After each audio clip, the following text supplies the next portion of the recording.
Assalamualaikum warahmatullahi wabarakatuh. Bismillah, alhamdulillah, wala haula wala quwata illa billah, amma ba'du. Ibu-ibu Dharma Wanita Persatuan Kantor Kementerian Agama se-Jawa Timur, serta para pemirsa yang dirahmati Allah. Alhamdulillah, segala puji bagi Allah yang masih memberikan kita nikmat iman, Islam, dan kesempatan untuk bertemu di bulan Syawal yang penuh berkah, bulan kebahagiaan dan keselamatan. Menjadi manusia kafah yang sesungguhnya. Islam adalah agama yang sempurna dan menyeluruh. Islam juga merupakan manhaj metode Rabbani, laksana buhul atau tali yang kuat dan tidak akan putus kecuali apabila ajarannya dilaksanakan layaknya metode kalangan ahli kitab, yaitu dengan mengimani sebagian ajaran dan mengufuri sebagian yang lain. Pemilahan ajaran agama menjadi inti dan kulit atau menjadi usul pokok dan furu atau cabang merupakan salah satu akses dari sikap mengimani sebagian ajaran Islam dan mengufuri sebagian ajaran yang lain. Maka terkadang kita dapat melihat fenomena memprihatinkan dari kaum muslimin yang meremehkan syariat Islam dengan dalih hal itu bukanlah inti ajaran Islam, atau itu hanyalah masalah furuk. Demikian pula sebagian kalangan memandang sinis para juru dakwah yang berusaha menyuruh umat untuk menerapkan Islam dari segala sisinya, karena beranggapan apa yang disuruhkan tersebut hanyalah perkara kulit. Al-Quran secara tegas menyeru orang-orang beriman untuk melaksanakan ajaran Islam secara menyeluruh, tanpa membeda-bedakan ajaran yang satu dengan ajaran yang lain. Allah Ta'ala berfirman, "Wahai orang-orang yang beriman, masuklah ke dalam Islam secara keseluruhan, dan janganlah kamu ikuti langkah-langkah setan, sungguh ia musuh yang nyata bagimu." Quran Surat Al-Baqarah ayat 208. Nabi Muhammad SAW yang sangat sayang kepada umatnya, bahkan ketika detik-detik kematiannya, Rasulullah hanya mengingat umatnya dengan menyebut umati, umatku sebanyak 3 kali. Ini menunjukkan kecintaan Rasulullah kepada umatnya, sehingga kita sebagai umat Nabi juga harus mencintainya dengan jalan selalu menghadirkannya setiap kita membaca sholawat. Menjadi muslim yang kafah tidak belajar Islam secara instan. Proses instan tidak melalui proses mengaji di berbagai guru, kiai, atau ulama yang ilmunya mumpuni. Belajar agama secara instan hanya berdampak pada mudah menyalahkan orang lain yang berbeda pendapat, cenderung anti terhadap tradisi dan budaya yang berkembang di tengah masyarakat, sehingga sampai mengkafirkan saudaranya sendiri padahal sesama muslim. Maka tidak ada pilihan lain kecuali kita harus berupaya menebar Islam sebagai rahmat bagi seluruh manusia dengan cara-cara yang baik dan konsekuen.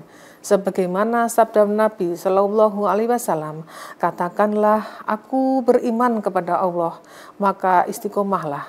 Hadis riwayat Muslim. Proses belajar di sekolah, di pesantren, musola, masjid, majelis taklim, dan wadah-wadah yang lain merupakan upaya dari kalian semua sebagai pelajar untuk meneguk ilmu sebanyak-banyaknya dari seorang guru. Belajar agama Islam tanpa menghadirkan guru, kiai, atau ulama hanya akan membuat pemahaman Islam kita tidak mendalam, sehingga mudah menyalahkan orang lain yang berbeda. Langkah untuk mewujudkan muslim yang kafah pernah dikatakan oleh salah satu ulama Indonesia, pengasuh pondok pesantren Al-Munawir Krapyak, Yogyakarta, yaitu Kiai Haji Ali Maksum. Beliau memberikan penjelasan bahwa seseorang bisa menjadi muslim kafah jika pertama orang itu harus mempelajari apa dan bagaimana itu Islam. Kedua, setelah mempelajari juga perlu untuk diamalkan dan diajarkan kembali. Ketiga, sabar dalam berjuang bersama Islam. Dan terakhir, memiliki keyakinan terhadap perjuangan Islam. Melalui berbagai tahap ini, Kiai Ali Maksum ingin menegaskan kembali bahwa belajar Islam haruslah melalui berbagai tahap, tidak instan, apalagi akses teknologi informasi saat ini memungkinkan kita semakin mudah dalam memperoleh berbagai informasi di internet. Salah satu mufassir bernama Imam Fakhruddin Muhammad bin Umar Ar-Razi dalam tafsir Al-Kabirnya menyebutkan, "Wahai orang-orang yang beriman, masuklah kalian dalam Islam secara keseluruhan." Maksudnya, tetaplah kalian semua di atas agama Islam sejak awal permulaan dan janganlah keluar dari Islam dan syariat Islam. Kata kafah berarti keseluruhan juga dapat dikembalikan kepada Islam, yakni seluruh syariat Islam. Al-Wahidi radhiyallahu anhu berkata, pendapat ini layak dengan dohirnya tafsir karena mereka orang-orang mukmin diperintah melaksanakan keseluruhan syariat Islam. Terkait istilah kafah ini, Wahbah Zuhaili dalam tafsir Al-Munir menjelaskan, agama Islam sesuatu yang utuh, yang tak boleh dipecah-pecah. Maka barang siapa beriman kepada Islam, maka ia wajib mengambil keseluruhannya. Jadi dia tidak boleh memilih hukum Islam yang ia senangi dan meninggalkan hukum Islam yang tidak ia sukai, atau mengumpulkan antara Islam dan agama-agama yang lain. Karena Allah Ta'ala memerintahkan mengikuti seluruh ajaran-ajaran Islam, menerapkan semua kewajiban-kewajibannya, dan memuliakan semua aturan-aturannya tentang halal dan haram. Adapun terkait penerapan syariat Islam dalam kehidupan bernegara atau konstitusi dan dalam kehidupan bermasyarakat atau kultur adalah tanggung jawab bersama setiap muslim. Artinya, syariat Islam tidak boleh terlalu dipaksakan ke dalam sistem negara yang majemuk. Usaha menerapkan hukum Islam dalam konstitusi negara harus dilaksanakan dengan cara-cara yang jauh dari kekerasan.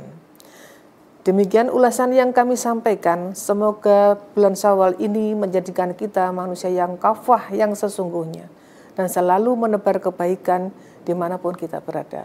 Wassalamualaikum warahmatullahi wabarakatuh.